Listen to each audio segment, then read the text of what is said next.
But let's jump into the next segment, and that is 11 through 20 for our coaches throughout the NBA. Ricky Widmer, start us off with your rankings. Well, starting at 21, I didn't notice I was the only one. Or at 20, didn't notice I was the only one that had him in the top 20. John Beilein of the Cavs. Then at 19, Alvin Gentry of the New Orleans Pelicans.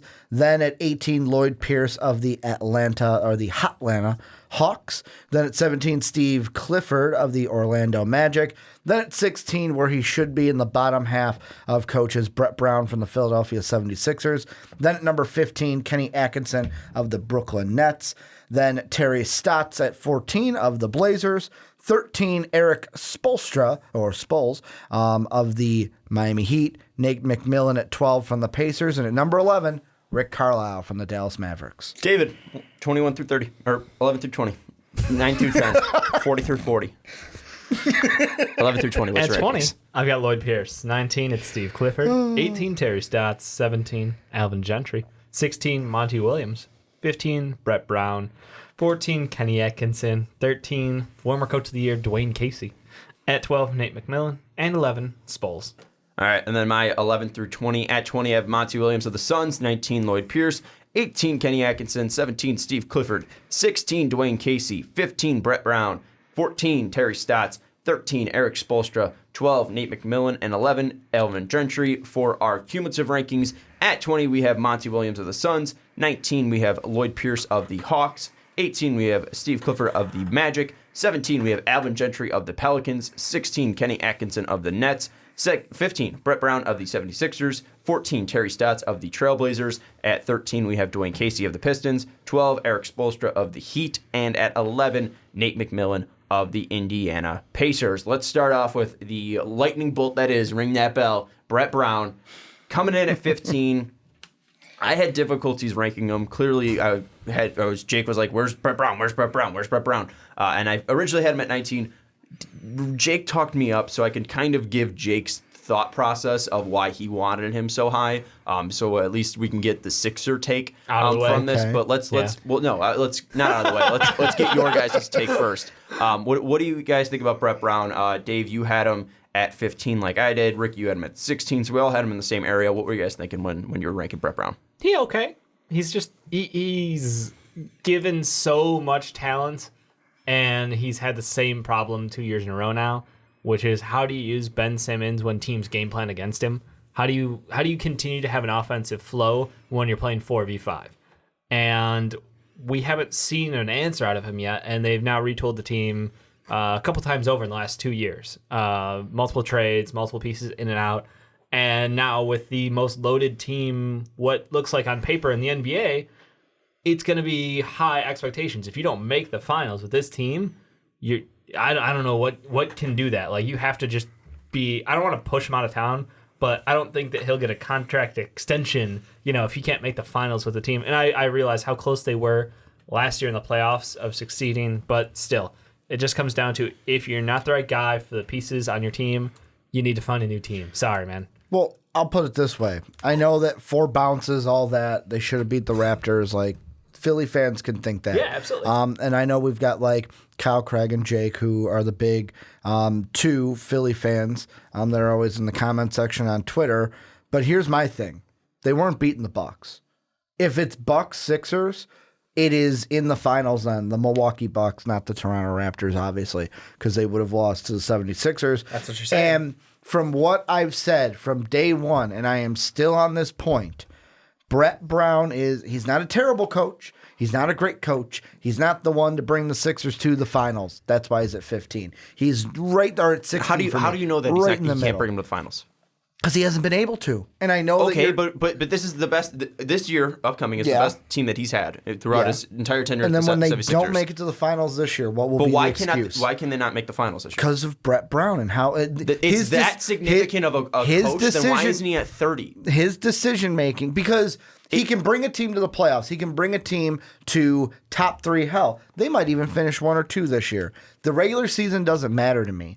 It's what you do in the playoffs. And every single time, Brett Brown, this is probably the only year where it ended, where it was like, oh, if Kawhi didn't hit that shot, like, we wouldn't have lost. We're not blaming Brett Brown because of Jimmy the 4 Butler carried bounces. his ass. Exactly. Jimmy's not on this team no more. And that's going to play big into it because I know they've got Al Horford now. I know they brought back Tobias Harris, but I think this will finally be the year people see, hey, you know what? He ain't the guy. We lost in the playoffs yet again without getting to the finals. We don't want to waste Joel Embiid. We don't want to waste Ben Simmons. Let's get someone in here who will actually get the job done. Let me put it into the perspective of Jake. And Jake was a guy that is extremely reactive, and we love him for that. But he also came out and after the playoffs and after finally watching it and being less of a fuck we lost, we need to change everything so we can get to the playoffs or the finals. He did come out and say that he thought Brett Brown outcoached Nick Nurse, that his rotations absolutely matched Nick Nurse, and that was the reason that they went to 7 games, which was mainly due to Brett Brown's coaching because he was dealing with a sick Joel Embiid. And if to go along with that as well, he put him in a position to win. It was just that crazy shot, and it was Kawhi Leonard. And you look at that last play, and it was just more, you had Joel Embiid and Kawhi Leonard, and Joel wanted to be in that situation, and I don't think Joel would have listened to any coach in that situation to not be following Kawhi on that lead. And Kawhi just beat him. I mean, they played great defense on that. I mean, Kawhi just threw up a fantastic shot and then went in. I don't think Brett Brown is that big of a negative where this team cannot go to the finals. And also, just to clear up something, Brett Brown does have a contract essentially signed at 2018 that makes him the coach through 2021, 2022. Yep. So I just want to clarify that because I know you said that. He wouldn't get another one. Yeah, he wouldn't get another one. I just want to say that he wouldn't get another one 21, 22 or something like that. But I don't think he's holding him back that much. He put him in a situation to win last year, and that's why they were in a Game 7 with the Raptors. And I do disagree with you that the Bucks would have won in the NBA Finals if they were going up against the Sixers. You have Ben Simmons who can Eastern Conference Finals to go to the NBA Finals. I don't agree with you that the Bucks automatically would have went to the finals because you do have Ben Simmons who could have possibly slowed down Giannis like Kawhi was able to in the playoffs last year. And I don't think it was, Kawhi is a fantastic defender, but so is Ben Simmons. And you do have Joel Embiid who can stop Giannis going to the lane as well. And I know Giannis put up 40-something points in one of their games, Giannis or 50 points. He's always had incredible individual performances. Team mixed results. But that's the thing is they were pretty much make everyone else beat us, and that they could have went into the route of, all right, let's let Giannis beat us alone and shut down everybody else. They could have done that as well. I don't know. And Giannis would have beat them in my mind. Hands, no question. I know you're saying Ben Simmons is close. That's disrespect to Giannis. Giannis is the best. Now that Kawhi is in the West, Giannis is the best player in the East, and it's in my mind saying that Ben Simmons is good. But it's putting him in the same discussion as Giannis is when you try to put people. No, I said defender. I didn't say I would player. say Giannis is up here, Ben Simmons is down here. I said not even in the ballpark. I was comparing Kawhi and Ben Simmons as defenders going up against Giannis. And I think that while he wouldn't have been able to do that good of a job, defense is also up here. That's what it was. Kawhi's up here. Ben Simmons is down here because Kawhi is on another fucking planet when it comes to defense. It's almost hey, this guy's like Michael Jordan. It's yeah, but Michael Jordan was the best player of all time. Did you hear me? Yeah, no. I said that Ben Simmons is wouldn't have Kawhi done Leonard. No, I said he wouldn't have done a great job like Kawhi Leonard did, but he would have done a good enough job, and especially with Joel Embiid protecting the rim, that they could have slowed down Giannis a little bit more. I misunderstood. Thought you were putting them both in the same I'm not camp. saying that Ben isn't first team all defense and isn't defensive player of the year level yet, but I do think he has that potential. And Ben Simmons does play very good defense. So I think that with the pairing of Joel Embiid, that could have been helped. And even then, you add that. To that, you add Al Horford, who plays phenomenal defense as well. So if that is the matchup that we see in the Eastern Conference Finals, I do think that Brett Brown and his coaching could help the 76ers and put them in a place to win. I'm not saying that they would win, but I don't think that Brett Brown would kill them like he did kill them in that Sixers, in that Celtics series, like he did. I think that is a different coach, and I think he did learn from his mistakes, and that's what we wanted to see from that year into this year. That was his first time in the playoffs. And they exceeded all expectations that year. Nobody had them going on that insane, what was it, a 26-2 run or something to I end think the it was year. Without Embiid, right? He was missing a good portion of it. Yeah, it was incredible, and that's why I don't like. I understand he couldn't coach his way out of a paper bag during the Celtics series. This year, much better showing, but still concerns about. You have all the talent in the world now. There's literally no excuse if you don't load management Joel Embiid throughout the year. If you don't figure out how to use Ben Simmons offensively. If you don't find out who your new closer is going to be for games, because you can't lean on Jimmy because you lost Jimmy Butler. I mean, JJ Redick was more of their closer last year. And they don't have him They either. looked a ton to him in the final. He took their final shot. And he don't I forget have which them game it was, either. but he took their final shot in that one Jimmy game. Butler was Mr. Clutch. They looked Doesn't a lot matter. to Redick. JJ's gone too. I'm going to say it a third time. And then the final one is, how's your bench going to work?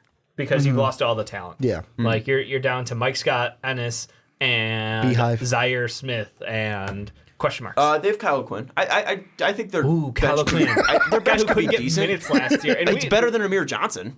I mean, yeah, that's a pretty fucking low bar. But it's still pretty low bar. I think that their bench can actually honestly be better this year than it was last year. We'll see. Because, I mean, I know everybody loves... I'm just laying out. Those are the things he has to prove Yeah. to me this year. And that's why I've got him as a middle-of-the-road coach. I think he has the team to take this to a championship. The question is can he figure out how to use them and overcome those gaps in order to get them there? Because I think that is on him. Mm-hmm. All the talent in the world is on your team. You need to figure out how to make that a championship team. And the one thing I will agree with is like when you said, "Oh, well, he actually out-coached Nick Nurse or actually like went toe-to-toe with Nick Nurse." But let's be honest.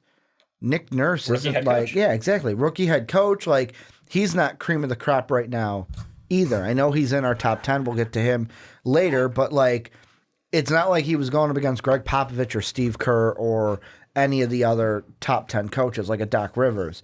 And I look at it and I go, you can say whatever you want about, like, Ben and Joel. I think if the Bucks would have played the Sixers in my pea-sized little head, that the Bucks would have won. Just big using fucking pea.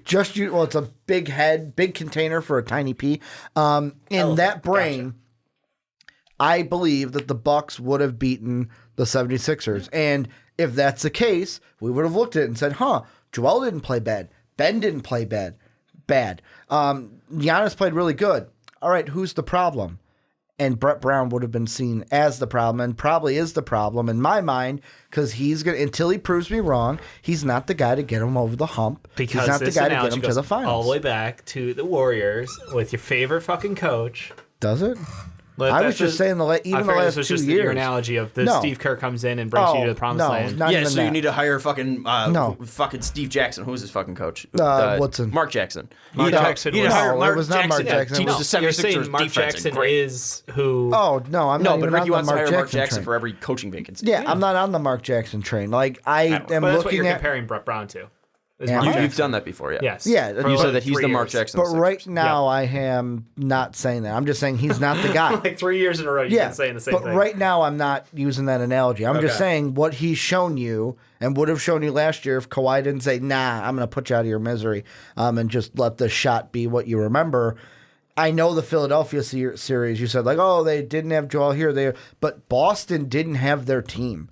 They had their veterans were gone. It's like, oh, we're still gonna. And Yeah, but he learned from that series. I get he did, but still, I don't think what my point is. He's not enough to get them to the Okay, finals. this discussion's not That's going it. anywhere.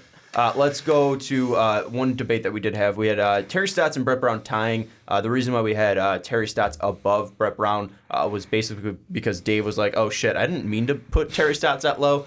So he wanted to put him up anyway, so we just gave it to Terry Stotts there. But one that we did debate on was Kenny Atkinson versus Alvin Gentry. You guys said Atkinson over Gentry. I said Gentry over Atkinson. Let's get your take. Why is Kenny Atkinson the 16th best coach in the NBA? Develop young talent. Like we touched on it a little bit in that 20 through 30 or 21 through 30 segment. But when you have been given a roster of odds and ends and been told make it work, he went out there and he's like, you know what? I've got a bunch of young talented kids. Let's just roll deep. Let's roll. Everybody gets 20 minutes, and we'll start there. And that's how you run with rosters that go 14 deep to try to find out who's the guy who deserves more minutes, who's got enough talent. Pulling up guys from the G League and getting the most out of him. Spencer Dinwiddie turns out to be a fucking gem that teams have passed over time and time again, even the Bulls, because we're idiots, and didn't understand that, you know, a big rangy guard who can drive to the cup pretty well. I mean, I guess he's okay. You know, he got paid. Joe Harris, one of the best three-pointers in the NBA. You know, let's figure out how to get him into a rotation and make it work, because everybody else has just seen him as like, this guy's like garbage Cal Korver. We'll give him 4 minutes a game. Yeah. Like, do you realize that he hits like way mid 40s for his threes? He's an incredible shooter. He plays with speed. Like, he took the time to figure out what's in this box, what can I use, how can I make this work? And then last year, one of the best coaching jobs, as you lose a young budding star in Karis LeVert, you pivot and go, all right, D'Angelo Russell, you haven't been able to play well with Spence. We're going to put Spence full-time off the bench. We're going to try to split the rotations up as much as possible so you don't have to worry about who gets the ball more in this situation or that. You do you. You're a young all-star. You're a young player who we got to turn into an all-star basically by just let's let him roll with it. Let the kid play, and he did. He bumped up his minutes incrementally over the year. He stepped up when Karis was out and became an all-star. Then we got to see them go for that playoff push at the end of the year in which you're putting Rodions Kurucs in there as a linchpin because of his defense and his ability to go, 2 through 4 on guys. It's just he found a way to make it work with the pieces he had. He's developed this roster. He has an eye for talent and how to find the best out of them, how to move on from guys who don't deserve the spots like Rhonda Hollis Jefferson. Yeah. Good player. Guess what? Doesn't fit the system. Gonna cut his minutes. I don't want to, just put down anything that Kenny Atkinson has done because I do think he's done a good job. Yeah. I had him like right below.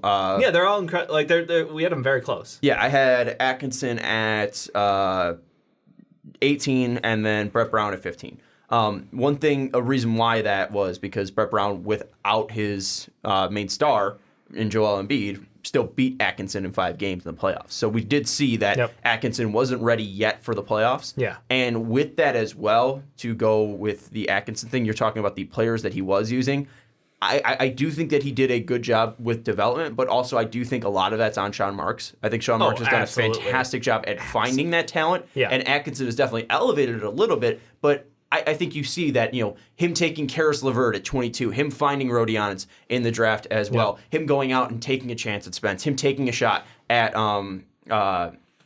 Joe Harris, him taking going after and getting Jared Allen as well. Finding Ed Davis off the pile. The D'Lo trade as well. Yep. Like, he has made great moves to put that talent on that team. Yeah. And Atkinson obviously tanked a little bit in his first 2 years. That team wasn't good, and I think they took that big of a jump because of Atkinson. I think they were helped by Atkinson, but I also think strictly the talent that was given to him by Sean Marks was absolutely huge. Where you look at New Orleans, they just fired their GM. They couldn't keep Anthony Davis there because who we thought was like a top 15 GM in the league. Yeah, David Griffin. Who got ran out of town on some bullshit.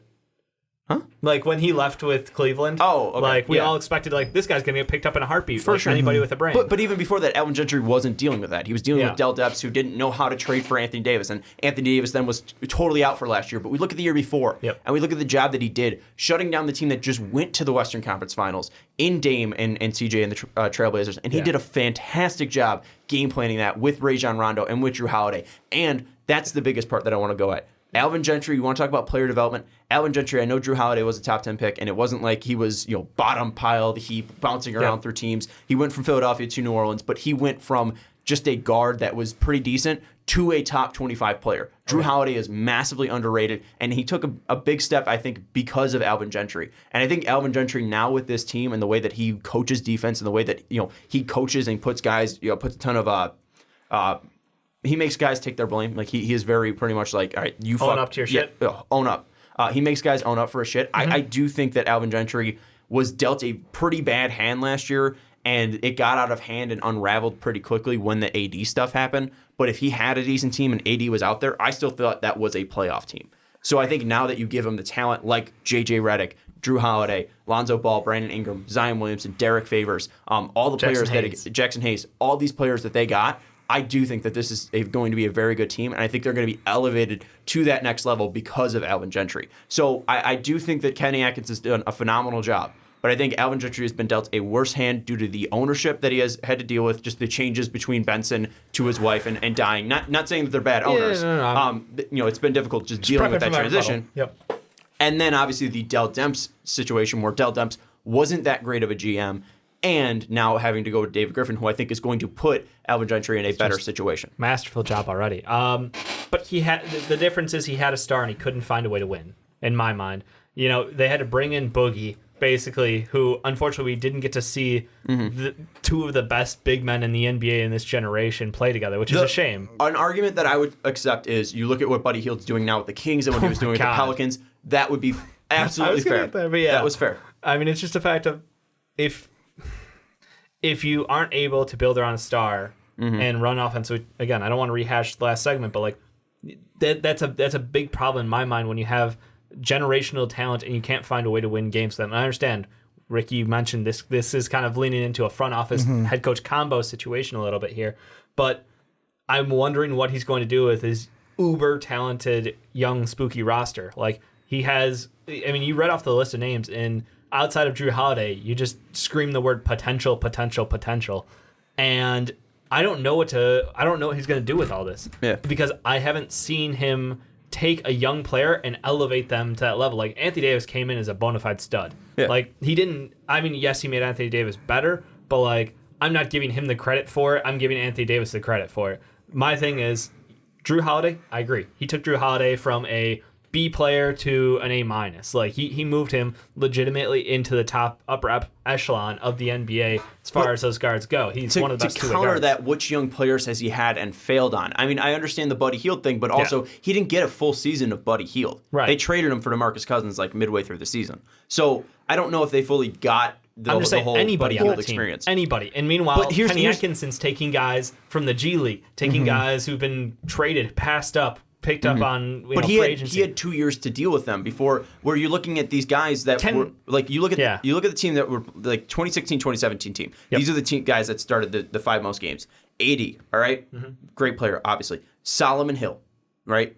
Ooh, spooky. Like this guy is not great. Drew Holiday. Buddy Hield played 37 games before he was traded. Then Dante Cunningham. Then you look at the 2017-18 season. Drew Holiday, E'Twaun Moore. This is the team that went to the playoffs. E'Twaun Moore? Drew Holiday, E'Twaun Moore, Yep. AD, Rajon Rondo, DeMarcus Cousins. And that team went to the playoffs and was 48-34. Supremely talented, That's a very good starting five, right? You give him a starting five, he could take him to the playoffs, right? And I don't think he's had that opportunity to take young players and really develop them. And the guys that he has obviously have been generational talent, like obviously AD. It's hard to fuck that up. And Drew Holiday Zion. is a guy that wasn't generational, but he was a fairly high pick. But he was been able to take him from a guy that was like a 14-point game scorer to a 21-point game scorer last year, and to a monster. So I don't think he's had the full chance of a D'Angelo Russell reclamation progress or a. That's the thing. Like he got this will be his year to figure out, can he work with young talent and mold them into something special, or is he only good when given good pieces? And that's my thing. Is Kenny Atkinson can work with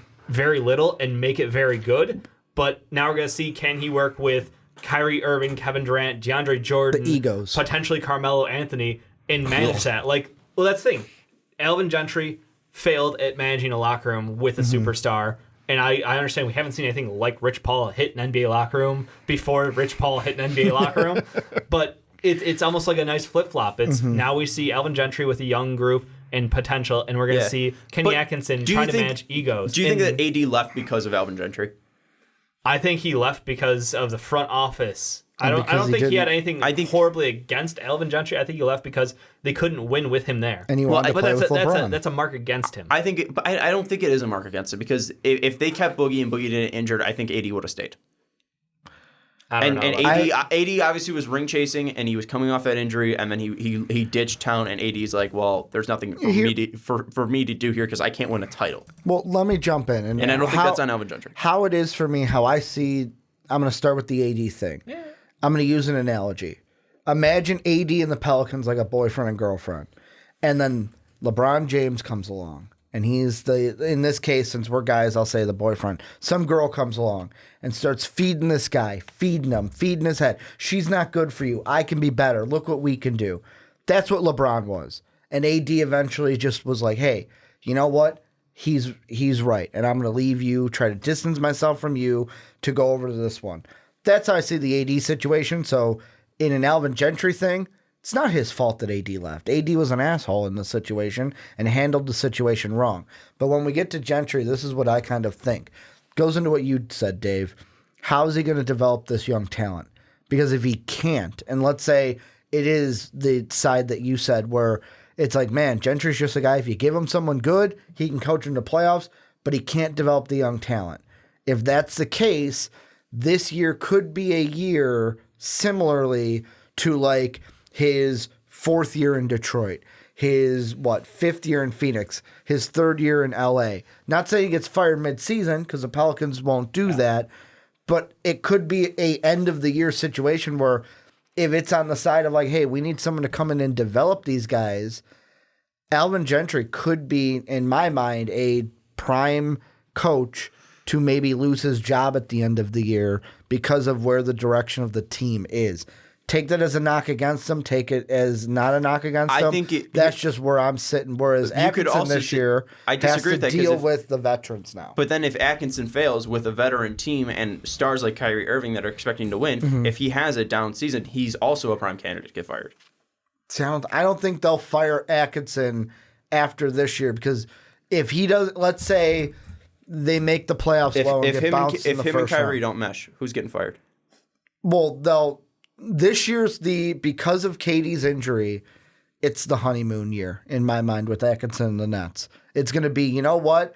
We expect playoffs. Now, if they miss the playoffs and Kyrie's healthy, then that's a different conversation. You could break up on a honeymoon. What? You could break up on a honeymoon. You can, but I don't think it's going to happen. I think... Like, what if the husband fucks the maid? Like, boom, divorce. But I don't think that's going to happen here, Sean. It's Kyrie Irving. And I know Kyrie's the wild card here, but I feel like it's after next season that we start judging Atkinson on a harder scale because Durant will be there. If this team goes to the playoffs, the Pelicans go to the playoffs, I honestly think that this could be Alvin Gentry moving up the board and going into a top 10 coach. I do think he has that potential. I just don't think that he had a great season last year just due to the AD stuff, and I do think that he's a guy that can definitely bounce back. I loved what he did against the Portland Trailblazers, and maybe that's too much in my mind, but he did a fantastic job, and if you give him talent, I do think that he will be able to do with it well. Maybe the youth will be an issue, and we see that the team that I was talking about was veteran guys that were in their 4th, 5th years and even longer, especially with Rondo. But we'll have to see. Let's move to a different side of this, and let's hit the top of the list. I don't understand why Dwayne Casey's so high on this list. He won Coach of the Year. Congratulations. I don't really care that much about that. Dwayne Casey, I don't understand why he's above Brett Brown. I don't understand why he's above Kenny Atkinson. I don't understand why he's above Alvin Gentry. I do not get this. He just wins games. That's that you don't get that. He went from a Raptors team where he worked with these young guys, built them up, and I understand. And they fired him because they knew that they had a better coach on the bench in Nick Nurse. No, the team couldn't take the step rolling it back. They couldn't get into a modern era under Dwayne Casey, and the guy that was doing that and pushing that forward was obviously Masai Ujiri and then the bench coach and Nick Nurse. And that's why they were like, well, obviously Dwayne Casey doesn't have offense this. It revolutionized his team. It got DeMar DeRozan to shoot threes. Like, it changed the way they play, and it changed their level of success. I don't disagree with that, but Dwayne Casey on his own still is an incredible coach, and all he's done since he got to the NBA was make the Raptors better year over year over year. And I understand you ran into the brick wall that is LeBron James, but I'm sorry, there's not a whole lot you can do about that when you have the level of talent that he had. So I look at, he goes to Detroit. Fresh start. Well, your point guard's out for half the year, basically, and we all hate him anyway. Like, I'm just going to be blatantly unbiased in this situation. Reggie is not exactly a team player. And you just have to lean incredibly heavily on Blake Griffin. And guess what? He turned Blake Griffin into an MVP candidate. Like, he was top 5, wasn't he? But that's not Blake being healthy. Blake is a generational talent. Blake was an incredible athlete, and then he learned to shoot on top of that, which makes him insane. He was shooting under Doc. I give Blake's progression more to Doc than I do Dwayne Casey. I give it to Blake at this point, but that's fair too. But I don't give it to Dwayne Casey. He understands how to get this team to win games. He just gets how teams need to win games, and that's what I'm saying. It's like, okay, who's my best player? Blake Griffin. Guess what? My point guard's hurt. Blake Griffin's now my point guard. Did that work for everybody? Yeah. Mm-hmm. Yeah. Blake Griffin decides to have one of the best seasons ever. Yeah. Shoots like 7 threes a game. Tons of assists throughout the year. I mean, he just do it all. That's the thing. It's my favorite stat. The only 3 players to average 24, 7, and 5 were Giannis, LeBron, and Blake. But but I think that's more of Blake, and I fucking love Blake. Oh, I do too, but you don't get that if you don't put the players and the system in the right place. And I think Dwayne Casey's just one of those guys who just gets it. And that's why I give him the credit, is he makes the best out of the talent he's got. He may not put you over the edge, and that will keep him out of the top 10 from my end. But the thing is we're going to have to see this year how he manages, splitting time with Derrick Rose out there. They've got a couple of young, interesting pieces. But what's the expectation in the East? Can you run it back? Can Blake Griffin be healthy for a whole year and carry you? Like, is Andre Drummond a bum who can only rebound? Is Casey then the dividing line of guys that can take you to a championship and guys that can get you to the playoffs?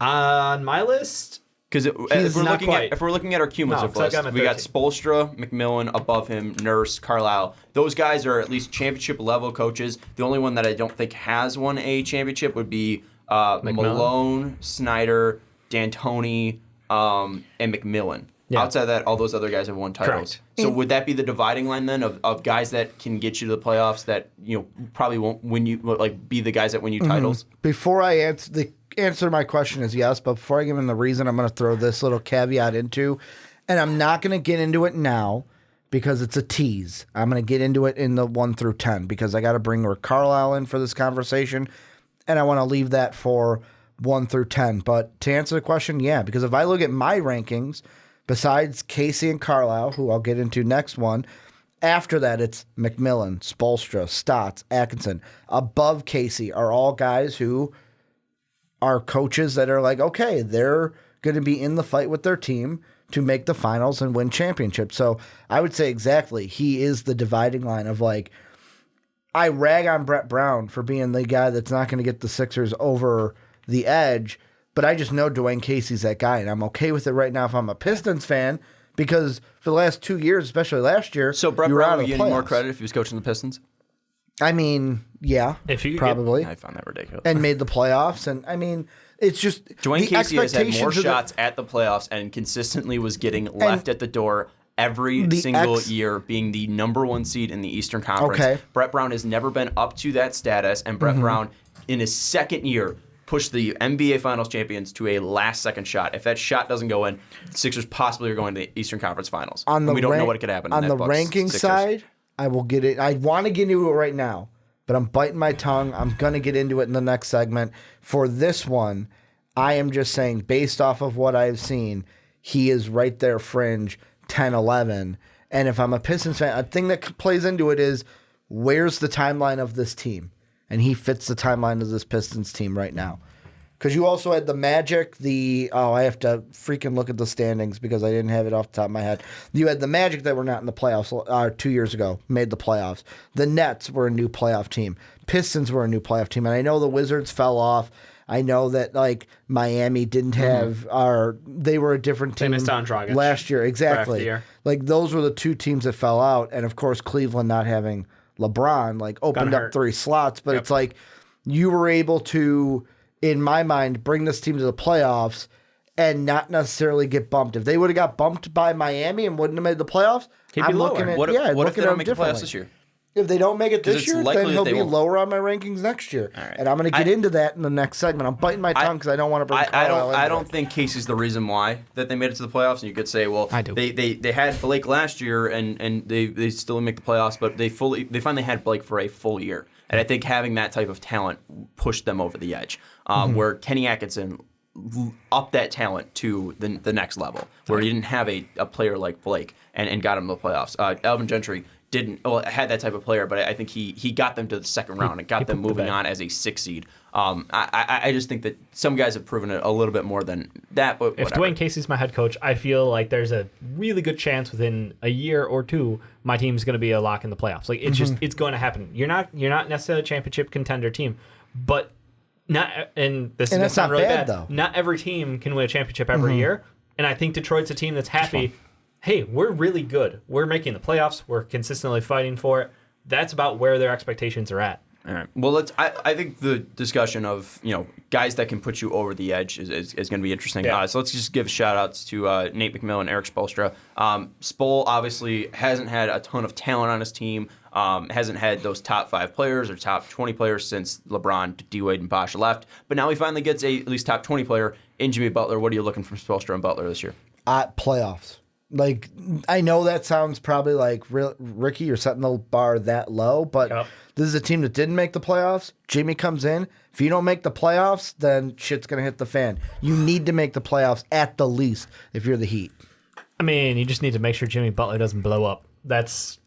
He'll do the rest. Jimmy's got to like it. If Jimmy don't like it, you won't like it. Yeah, he's been like Spoels has been given a middling roster for the last couple of years because how do you recover after the damage that happens post LeBron James era? The nuclear. It is. It takes a little time to clean up house, and unfortunately, when your front office refuses to do the unthinkable thing and tank, you're going to just end up with a bunch of mid-range guys who are good, not great, maybe not enough talent to carry you, but they're good enough. And he did work well. Like Josh Richardson was discovered there, played really well. They've got a couple of young pieces who are interesting, but I look at him as someone who now he's got a star again. Let's see, can he elevate this team back to the playoffs? Should be easy, but in all reality, it's just control the locker room.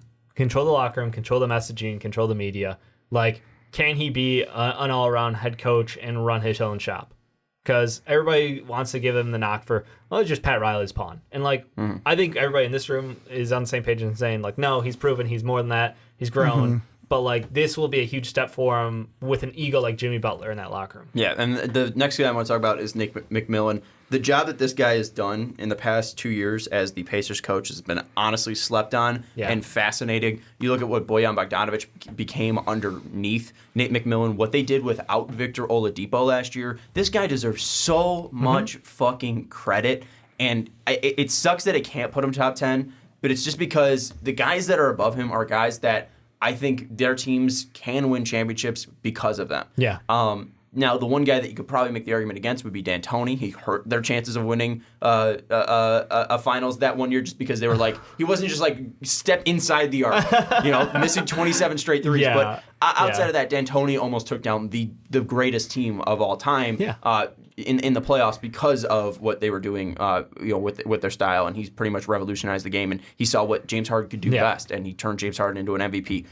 So I see what D'Antoni does, and I don't think he's done. McMillan's done that great of a job like D'Antoni's done, but Nate McMillan definitely deserves credit he for what he's he's done. He took a young roster and exceeded all expectations. Like we were all laughing at the Paul George trade, and I remember the reactions were like, all right, well, I mean, like Victor Oladipo was a good, not great player. Maybe he gets an opportunity to be his own guy, and he'll get a little bit better. He became a star overnight under Nick McMillan, and then it's like, okay, well, Miles Turner, he has gotten better. Won't ever get recognition because defense doesn't do that, but like he's a good defender. You've got good other pieces, and like you said, the carry job by that team post Oladipo injury truly impressed a lot of the league, and I'm glad that we've got him, right outside that upper echelon of coaches. Ricky, you got thoughts on Nate McMillan? For me, I mean, I honestly don't. For me, it's just then don't talk. Then don't. You're Yeah, fine. no. he's just good. It's just he's right there under the top tier of the top 10. Analysis. All right, let's wrap it up and let's bring in Jake. Let us know your thoughts on 11 through 20. Ricky hitting us hard with those Nick McMillan thoughts. Let us know your thoughts on Nick McMillan down in the comments below.